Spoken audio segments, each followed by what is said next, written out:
5, No 2 hits of the 4, 3, 2.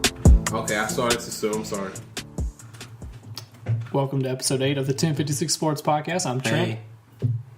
Here with Jay and Bill. I'm Jared. Yeah, we have a special episode of just NBA today. We had the NBA lottery recently. We had the NBA playoffs. We're going to cover a lot in the NBA.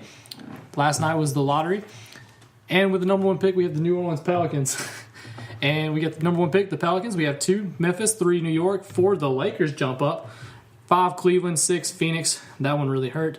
7 Chicago, 8 Atlanta, 9 Washington, 10 Atlanta, which comes from Dallas, 11 Minnesota, 12 Charlotte, 13 Miami, and 14 Boston via Sacramento. So, what is our initial reactions? Anyone? Any initial reactions to the lottery? I feel bad for Zion and the Knicks. Why? Because Zion has to waste his career in New Orleans, and the Knicks, man, they just need something. They need something to go their way. And the Knicks are terrible. They're gonna get Kevin Durant, Kyrie, and AD. That's the plan this offseason. It's not gonna fail. There's no way it will fail. Yeah, they're definitely going to get all those guys. I can really see that happening. You don't think Kevin Durant's gonna want to go play for the Knicks along with Kyrie, and then they're gonna trade for AD? They're not trading for AD. I don't know. I mean, the pick number 3 would be a very valuable asset for a trade. You could center a trade around pick number 3 to New Orleans to get Anthony Davis. It's going to take a lot more than just pick 3, I would guess. And then, I mean, maybe if you're New Orleans, you could draft Zion, and if you want to get rid of Anthony Davis and restart there, you make Zion your face of the franchise, and then maybe you could draft his buddy RJ at 3. So I am happy for Memphis and John Morant, though. Oh, wow. no, that's a backhanded comment. Don't fall for this. Oh. I'm happy because John Morant, he can waste his career in Memphis. Oh. There it is. Dang. You can't fall Overrated. for it. No, he's not. I'm a John Morant fan. Maybe they'll draft RJ, and then the Knicks can draft John Morant. There was actually a report saying Memphis is like almost guaranteeing they're going to draft John Morant now if he's there at 2. I mean, there's obviously that's such a good pick. there's plenty of time. The draft isn't until I believe June 20th, and there's plenty of time to change that pick. But right now, it looks like picks 1 and 2 are already determined. Zion's going to go 1, and John Morant's going to go 2. But of course, there is the talks that Zion doesn't want to play for the Pelicans, and some people think he may go back to Duke. He does have until June 10th to back out of the draft and go to Duke. I say he should do that. No, he shouldn't. That would be. I think he should too. That's a terrible decision.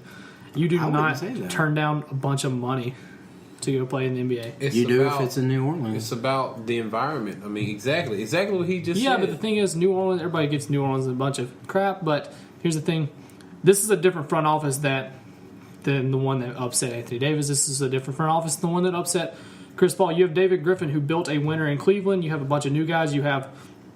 Did he new really training build staff. a winner in Cleveland, or did he just have LeBron? He built a team around him. But let's be honest. Did LeBron have anything those first few years? When did LeBron win a championship in Cleveland? When David Griffin When he went to Miami. When David Griffin was in Cleveland, and then they helped down a little bit. Yeah, it was. I mean, his first few years, it was LeBron James carrying a team like a Sadronis Ilgauskas. I don't even know if I pronounced that right because no one cares. Because no one cares who was on that team.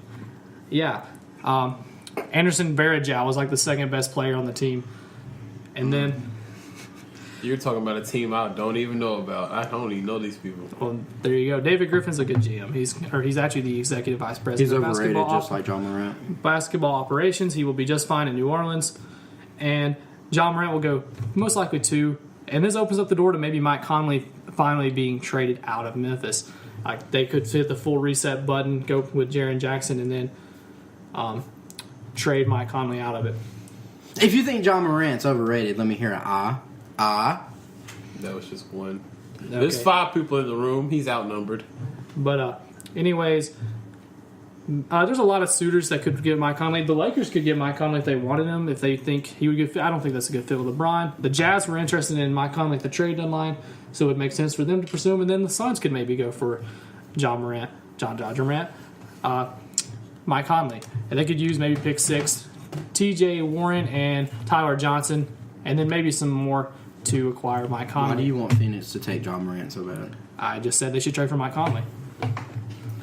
They don't need a point guard. Yes, they do. They need everything. Their point guard last year was They need prayer. DeAndre Melton. Who? Yeah, that's who their point guard Oh, was. That's who their point guard was, DeAndre Melton. And Mike Conley would be a veteran presence. He's a good facilitator. He can score when need to, but he's not the guy that – he doesn't have to be the lead guy. You have Devin Booker who can score. You have Mike Conley who can facilitate and is a good defensive player, so now you don't have to ask Devin Booker to play defense at all, which is not his specialty. I mean, it's a lot of options there for him. And that's one potential trade. But, I mean, the biggest issue here, like we already touched on a little bit, is the fact that with the Pelicans getting the number 1 pick, that really hurts some of these teams because the Knicks and the Lakers and some of these other teams want to pick one, or for the Pelicans not to get a high draft pick, because they wanted to use some of these picks to trade for Anthony Davis. And now that the Pelicans already have pick 1, I mean, they don't even have to trade Anthony Davis. I think they will, but, I mean, they have a pretty good bargaining chip to tell Anthony Davis, hey, let's stay. You have Zion Williamson coming to help. You will think they'll still get rid of him? Yes. They're getting rid of him? He's not trying to leave? Anthony Davis? Yeah. Oh, he's trying to leave, but they'll get rid of him. That's the point. Like, he's already said he's going to go. I don't think he'll stay. I mean, he could. I mean, you could convince him and say, hey, you might finally have a superstar here in New Orleans to help you out. Where does he fit in if not with the Pelicans? Excuse me. I would say the Knicks or the Lakers would be his top 2 choices. So, I don't know if they fit well. I don't know if he fits well with LeBron necessarily in L.A. I think that's just you're just pairing 2 superstars because LeBron don't fit with any superstar. Unless it's Kyrie. But Kyrie was building up to be a superstar. I don't know if Kyrie necessarily fits well with LeBron. That is why they split up. Because he became a superstar. LeBron fits well with a team that spaces the floor and shoots threes. Let's be honest. Kyrie doesn't fit with anybody. Why does Kyrie not fit? Why does he not fit with any superstar? Not just any superstar. He doesn't fit. You said with any superstar. I said he doesn't fit with anybody. Okay. Because okay. That's the whole league. That's a top 10 player. You're just like kicking out of the league. I'm not kicking him out of the league. I'm just saying. But he doesn't fit with anybody. He can't lead a team, obviously, because you see what happened in Boston. And regardless of whose fault it is, I honestly think the thing in Boston is an issue with too many people, like too many Chiefs. Yeah, Terry Rozier kind of stepping in as well. And Terry Rozier was on TV today or yesterday, something like that. Said something. I know Bill has some opinion on that. Yeah, I just can't. Like, he really just came on the air and exposed himself as the problem with the whole team. I wouldn't say the problem with the whole team, but definitely a problem. Yeah, it's like he's the main issue with it because he was talking about I and me, and he didn't get the ball, and he couldn't show his own skills and stuff. Yeah, he thought he was ready to be a starter because of the previous season playoffs run where Kyrie wasn't healthy, and he took over. I don't know if Terry doesn't want to work with Kyrie. He wants to work against him. And then he kept saying Kyrie, and I forgot the other guy's name he kept saying, but he was against them too, and then it was him and Jason Tatum. And I guess Jason Tatum feels the same way that Terry Rozier does. Yeah, it's definitely a lot of issues going on there. I think there's a lot of, it's one of those situations, maybe too many Chiefs, thinking they're in charge of the team. No one's sure whose team it is. Is it Kyrie's team? Is it Jason Tatum's team? Apparently Terry Rozier thinks it should be his team, which should not be his team. No, it shouldn't. I don't know. I think if Rozier ends up leaving, I think this hurts Rozier. He said he's ready to leave. I think that's that is true. He did say he was leaving. I think this hurts Rozier. Definitely. Yeah. Like, I wouldn't want him on my team. Yeah, I think that could maybe hurt him. I mean, first off, I wasn't sure he's a starting point guard in this league anyways. But I do think this hurt him. I don't know how somebody's going to have a problem with what he said. Yeah, definitely. I'm pretty sure everybody did. I mean, we have a lot more moves too. I mean, not only that, it looks like Kyrie's going to leave too. I mean, this could be a problem for the Celtics in general if Rozier doesn't want to come back and then Kyrie leaves as well. Because Kyrie does have a player option. He will most likely opt out. Even if he wants to come back to the Celtics, he'll want a max deal. And does he deserve it? I mean, somebody's going to give it to him. It's not really who does he deserve it to say. He's going to get a max deal.